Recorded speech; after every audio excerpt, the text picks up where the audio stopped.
Even though Parker said he only wanted information about how to file a complaint, Sergeant Billy Valentine demanded details. You need to speak with me first. Who was the deputy? I just want to know, is it a form somebody can take? You know, I'll fill it out. No, there's nothing you can take. But that isn't correct information. The Kaufman County policy states a citizen can mail in a complaint, call the sheriff, or contact an outside agency to complain. Parker wasn't given any of those options. You need to speak with me. I'm the supervisor. I'm the one in charge.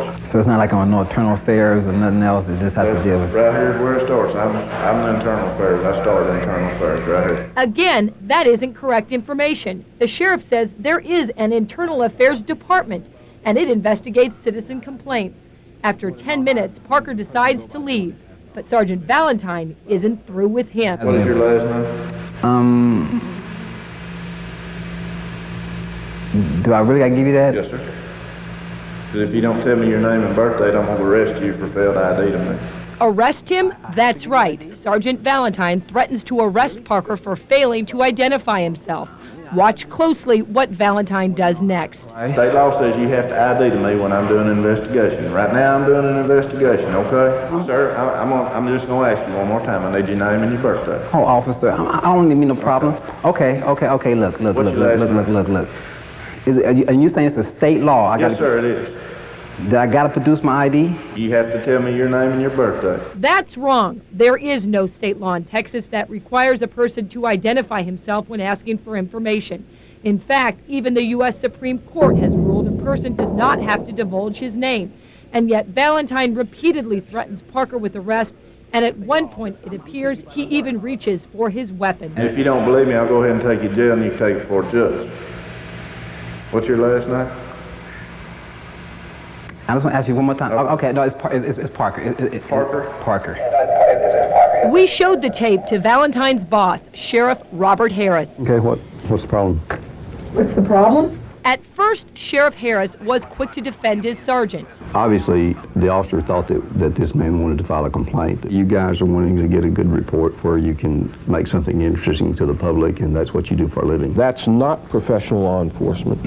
That dishonors the badge.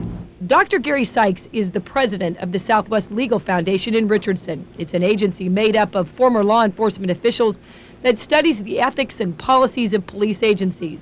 Dr. Sykes is involved in police training across the country. We showed him our videotape of Sergeant Valentine. What he's doing there is clearly going beyond what is permissible. He's decided that he's a troublemaker. All right, and the deputy is going to handle the troublemaker. What's the Texas law that he's referring to? He misinformed the gentleman and... He threatened to arrest him. Well, he shouldn't have threatened to arrest him. Be a black male. Check him out of Texas and Florida. After Parker turns over his identification, the sergeant immediately runs a warrants check on him. Running the warrants check on him? What was the purpose of that?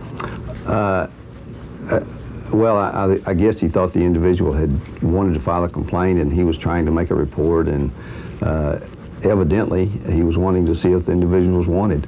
I don't know why he did it. Based on what? I don't know why he did it. It's to intimidate him. I mean, there's no other reason to do that. He's not a suspect. He hasn't committed any unlawful act. After the warrants check comes back clear, Sergeant Valentine invites Parker to go into the back room to look at the law.